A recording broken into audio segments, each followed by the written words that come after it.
Right, the music is off and we're ready to go.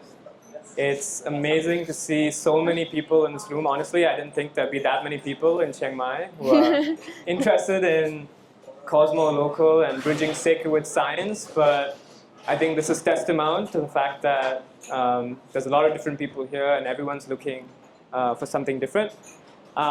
My name is Dave, and I'm really delighted to host you here today, together with my colleague Vivian.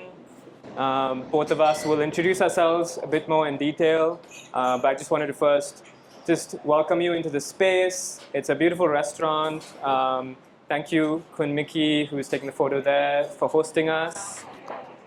Really making sure that we have a wonderful meal prepared for us tonight, some northern Thai fare. I think in terms of housekeeping, it's fairly simple. Like, you've all grabbed seats. We'll have the panel discussion over here, and then we'll move into dinner. And we've got some tables here, which we will ask the vegetarian and vegan. We won't plan to segregate, but I think due to logistics, it's just that's how it's worked. So we'll have this section, but we can still move around. You can grab your plate and don't feel, locked into your chair. Vivian, just go to the next slide. So before we get into the panel discussion, we think it's really important for us to actually acknowledge where we are right now. Next slide. Not too many months ago, there was the largest flood possibly in recorded history in Chiang Mai in northern Thailand. Many of us here experienced it. And this restaurant, this whole area was submerged, as you can't really see. I know the light isn't great, but this whole area was submerged with waist-deep water. And it was a really powerful moment of reckoning between the closing divide that we think exists between environment and nature and us. And so before we start, I'd actually like to do a short grounding just to bring us all into the space together. So if you all sitting down, so just take a moment to check your posture, feel comfortable. And if you feel comfortable, you can choose to close your eyes. And let's just take 3 deep breaths together. You can breathe in, hold, and breathe out. Breathe in, breathe out. Let all that you've been thinking about for the rest of your day, just let it go for now. Just breathe in, breathe out. Let's pay some gratitude that many forces combined have made this event possible, brought in speakers from around the world, brought in all of you from your busy lives into this space together. Let's be aware that the Chao Phraya River had flooded this area and left a little bit of itself in this space that we sit, and acknowledge that there is no gap or separation between us and the river, between us and Mother Nature. And we will allow in her energy and her wisdom to guide our discussion and our gathering today, so that we may bring some insight, some wisdom, some openings into how we can live with more balance with each other and the world around us. And with that, I bring you back into the space. And thank you for joining us and creating this shared space together. It's really difficult living in the world today. There's a lot of disasters, there's a lot of crisis. Here in Chiang Mai, we tend to face certain kinds I just spoke of the flood. We also have burning season that happens every year for a few months. We just experienced it. It's probably a bit too hazy to really see on the screen, unfortunately, but I think those of you know what it is. It's another reminder of how climate is changing and our relationship with climate and nature is being put into question. Um, in addition, there's a lot of conflict around the world.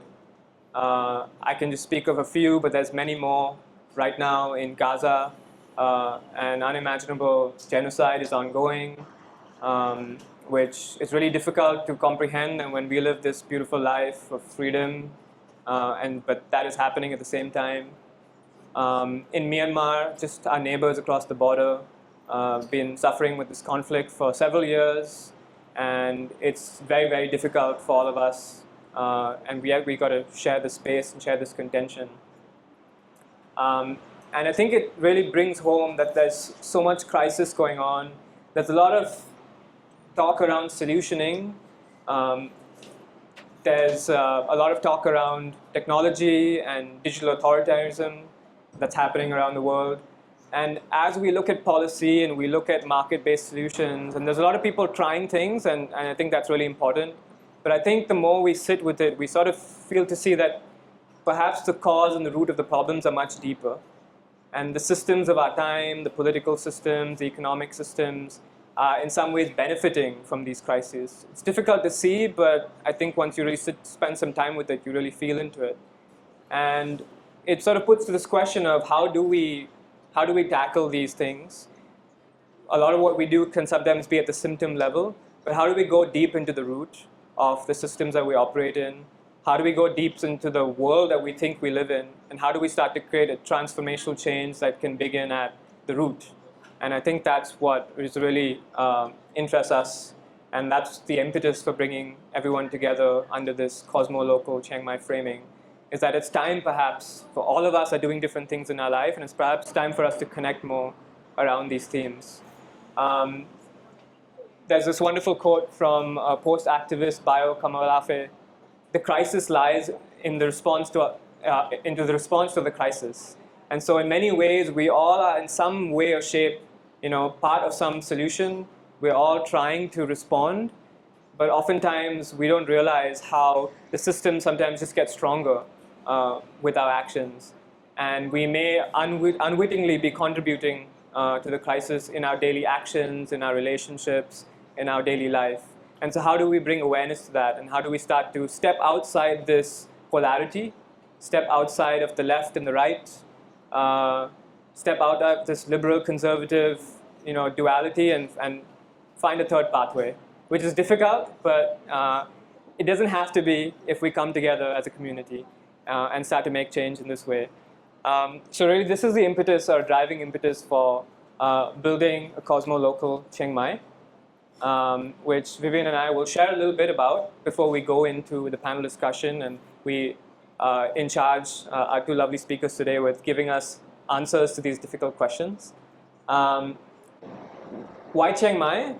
Partly because we live here, many of us, but also I think we recognize that there's a wonderful, diverse community that exists from so many different spaces, so many different big disciplines and backgrounds, countries.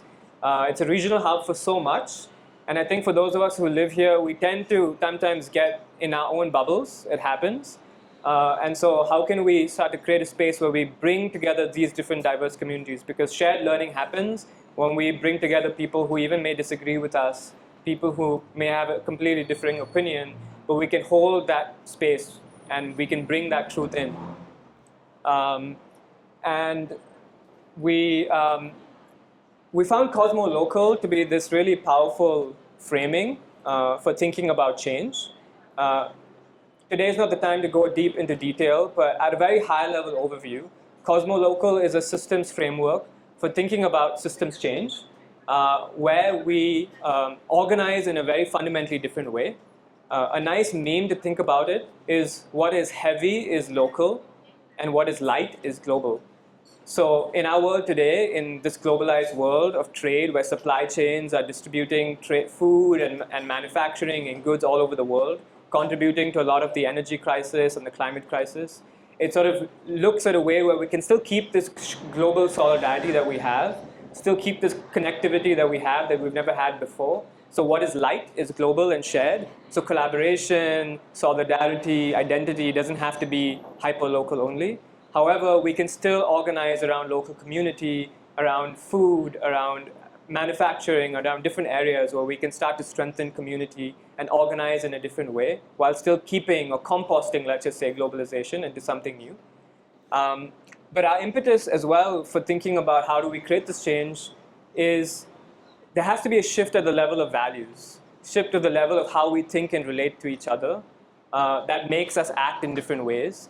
And this is where we find this question or this need to explore different ontologies, different epistemologies, which are just fancy words for saying different ways to understand who we are and understand how we understand the world around us and relate to it. And these are very fundamental things. It's very difficult to scrutinize alone. It can be painful, it can be difficult, but we find that within Asian indigenous philosophies and ways of knowing, there's a lot that can contribute and help us, both in terms of how we think conceptually, but also how we can live, how we can change the way we live and relate. And so this very embodied process is how we see cosmo-local.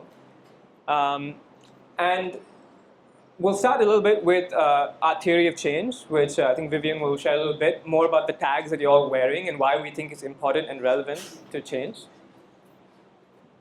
Cool. Thank you, Dev, for the overview.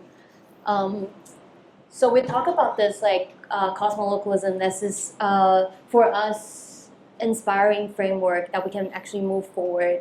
But with that, we definitely need to think about how we can step, like one step forward every time, slowly move us towards that wonderful vision that we are thinking about. So the theory of change over here is definitely us trying to figure out what are the ways. As Deb mentioned, within Chiang Mai, we all has been here. A lot of us live here for quite a long time, but we've been living in our tiny bubbles, think in our own tiny ways, not coming together, not thinking as a collective. That sometimes would undermine our power together as humanity, connecting with the nature, connecting with the world we want to connect with.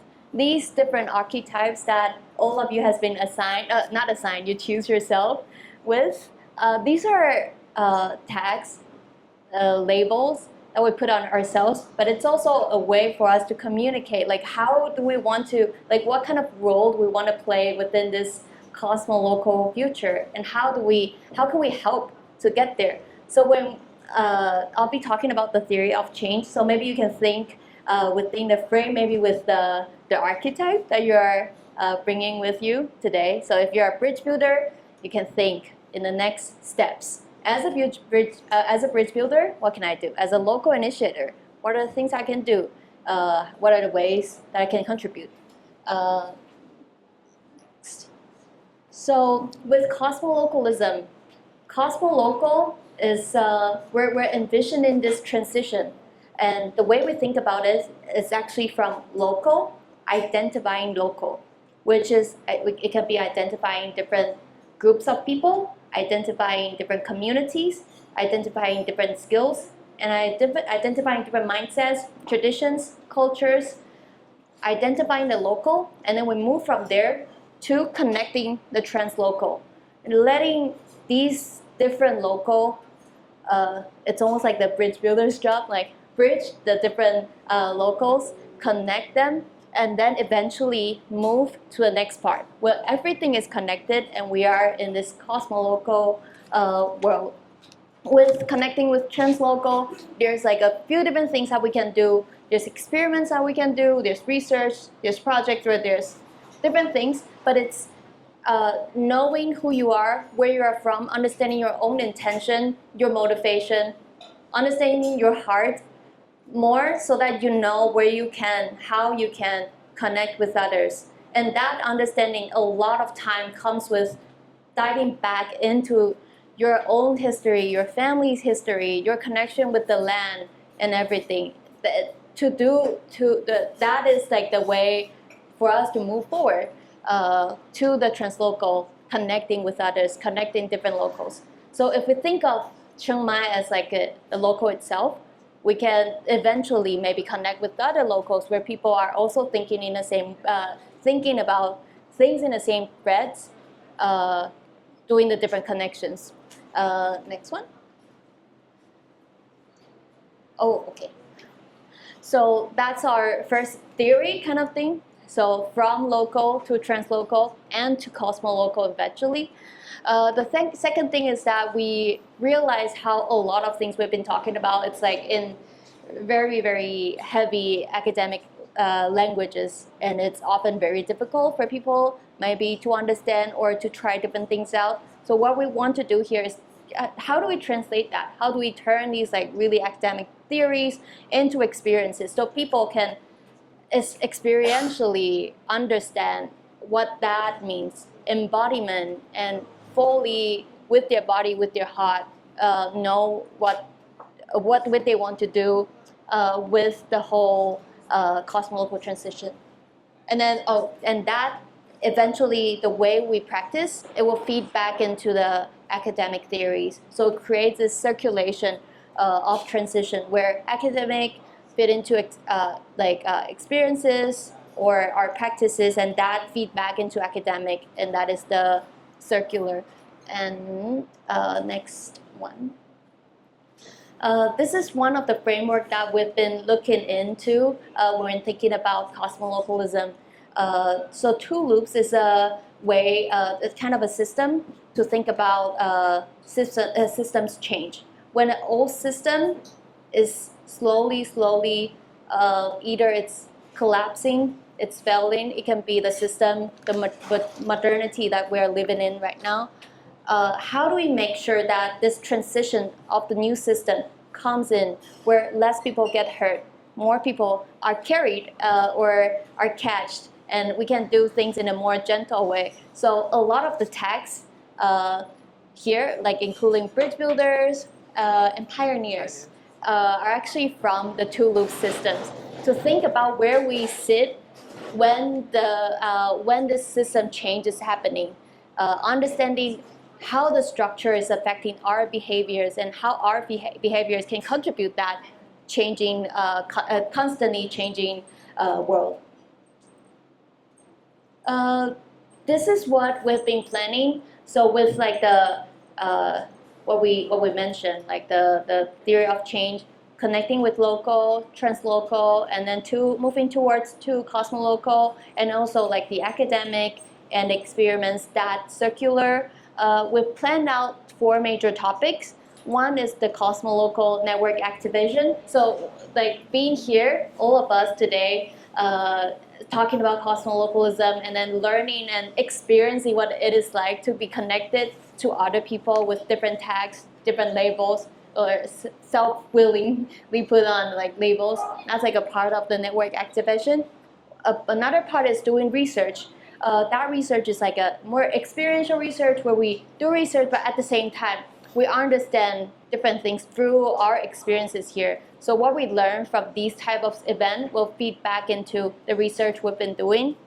And then with cosmolocal themed residencies or events, it will be like a longer designed experience where people live together to really like connect with each other, connect with the land, connect with the concept, and embody all of the concept that we've been talking about, and that experience eventually feed back into the research. And the other one is gatherings and experiences. So the residency will be like a more curated, designed, longer kind of experience. And gatherings and like short experience trips, it can be just us casually understanding and having conversation with each other, understanding Chiang Mai, its locality, understanding the land here, how that can contribute to like the other part. So these are all interconnected in different scale, and we're just hoping that with what we're doing right now, it can eventually trigger that. And then with these different parts of the actions that we're taking, we can slowly actually move forward. So hope you've been thinking with your hat on, like as a local initiator, how do I fit into any of these actions, and what are the actions that I can take? So this is the team. Actually, Deb, do you want to introduce? You start I first. can. Yes. It's always a little bit awkward to do introduction, but this is me. I've been coming in and out of Chiang Mai since the last 2 years. So I always say that I'm half based here, not really based here though. I think the more I come to Chiang Mai, the more I realize that there's this part of me that really wants to connect with my roots.